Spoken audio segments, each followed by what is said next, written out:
The night was cold, and the city lights flickered like trembling stars against the darkened sky. Somewhere between the quiet alleys and the bustling avenues, a young woman sat in the back of a car, staring out the window, her heart full of doubt. She had imagined her first real date to be magical, something out of the movies. But instead, the man she was meeting had chosen the cheapest diner on the corner of town. The neon sign above the place flickered, half broken, as if it too was embarrassed to stay lit. Her chest tightened. Was this really worth it? She had said yes because she thought this man might be different, but now she wasn't sure if she was about to regret it. If you believe in kindness, in love that comes from the heart rather than wealth, and in giving people second chances, please don't forget to like this video, share it with someone who needs hope, and subscribe to our channel for more stories that inspire. Her name was Lily Parker. She was 23, soft-spoken, and carried the invisible scars of a childhood that had taught her the meaning of struggle. She worked as a cashier in a small bookstore, spending most of her days behind the counter, watching others live the lives she only dreamed of. Lily wasn't the kind of girl men usually noticed. She wore second-hand clothes, often stitched and mended, and her shoes had seen better days. But she had eyes that spoke volumes, eyes filled with both sorrow and hope. The man who had asked her out was Daniel Brooks, a construction worker in his late 20s. He wasn't polished or refined, but there was something in his voice the day they met that had made her feel safe. He had helped her when her car broke down outside the bookstore, kneeling in the cold to fix a loose wire without even asking for anything in return. His hands were rough, his jeans worn, but his smile had been kind, and for Lily that was enough to say yes when he nervously asked if she wanted to grab dinner sometime. Now here she was, staring at the chipped paint of the diner's door. She had pictured something else, a cozy restaurant, maybe a place with candles and soft music.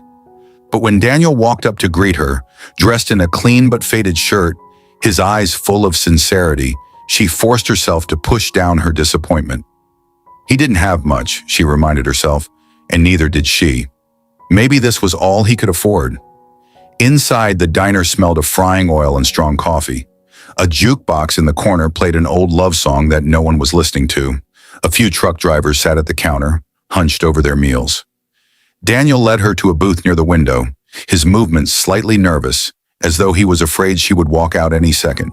He opened the menu like it was something grand, smiling at her shyly as if to say, "This is the best I can give you." At first, Lily's heart sank. The cheapest burgers, pancakes, and greasy fries stared back at her. But then she noticed something else. Daniel wasn't looking at the food. He was looking at her, as if her being there meant more to him than any fancy restaurant ever could. His eyes held a kind of gratitude, a quiet thankfulness that she had shown up at all. As the minutes passed, Lily found herself softening. They ordered simple meals. He got a plate of pancakes, and she asked for a small salad. They laughed awkwardly at first, fumbling through small talk, but then the conversation shifted. Daniel spoke about his father who had passed away when he was a boy, leaving him to grow up fast and take care of his younger brother. Lily shared how her mother had worked 2 jobs, barely scraping by, and how she had promised herself she would never judge someone by the size of their wallet. Slowly, the cheap diner began to fade around them. The greasy tables, the chipped cups, the flickering neon, all of it became invisible as they opened up pieces of their hearts. Lily noticed the way Daniel's eyes lit up when he talked about his dreams of one day starting his own construction business, building homes for people who couldn't afford them. Daniel noticed the quiet strength in Lily's voice when she spoke about wanting to finish her studies, even though she worked long hours just to survive. The turning point came when an elderly couple entered the diner. They were frail, moving slowly, and the woman clutched her husband's arm tightly as though the world might knock her down if she let go. They sat across from Daniel and Lily, whispering softly to each other. When the waitress came, the couple quietly confessed that they could only afford to share one plate. Daniel watched them, his eyes thoughtful, and then, without a second of hesitation, he excused himself and went to the counter. He pulled out his wallet, Lily could see how thin it was, and paid for the couple's meal in full, telling the waitress to keep it a secret. Lily sat there stunned. She realized then that Daniel had brought her to the diner, Not because he didn't care, but because he wanted to be real with her. He wanted her to see who he was, a man with little money but a heart full of kindness. She blinked back tears, her earlier doubts dissolving into something warmer, something stronger. The elderly couple received their food with smiles, completely unaware of Daniel's gesture. But Lily knew. She looked at him, at his quiet pride, and in that moment she saw more value in him than in all the polished men she had ever dreamed of. This was someone who gave, even when he had little. This was someone who would never let her feel alone in a world that often turned its back on people like them. As the night deepened, their conversation grew richer, their laughter louder. Daniel told her how he had been saving every penny for years, not for himself, but to put his younger brother through school. Lily confessed her fear of being abandoned, of not being enough for anyone.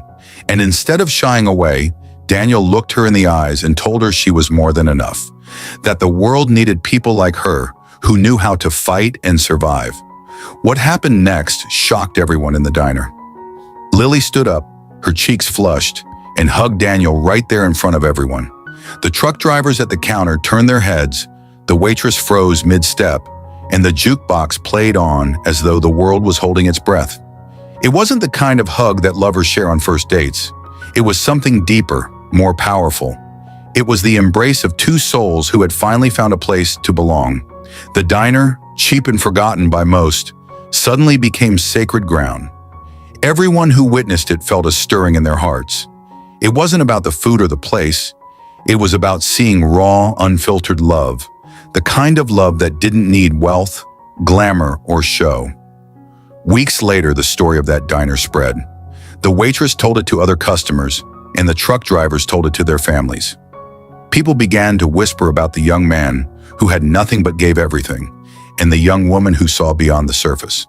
That night became a reminder that true love doesn't need candlelit tables or expensive menus. It only needs two hearts willing to understand and care for each other. Lily and Daniel's lives changed after that. They continued to meet, always in simple places, but their bond grew richer each day. Daniel eventually introduced Lily to his younger brother, who adored her instantly. She became the missing piece in their small but strong family, and Lily, for the first time, felt seen and cherished, not for how she looked or what she had, but for who she truly was. Years later, when Daniel did finally save enough to start his construction company, the first house he built wasn't for profit. It was a modest home, built with his own hands, where he and Lily would start their life together. On the day they moved in, they stopped by that same old diner to celebrate, not because they couldn't afford more anymore, but because that place had been the beginning of everything. The waitress still remembered them, and when she brought their food, she whispered, "I knew from that night you two would make it." If this story touched your heart, please like this video, share it with someone who needs hope, and subscribe to our channel. Your support helps us keep telling stories that remind the world that love and kindness are still alive. And before you go, we'd love to hear from you. Would you choose love in a cheap diner over luxury without sincerity? Drop your answer in the comments. We read every single one, because sometimes the smallest places hold the biggest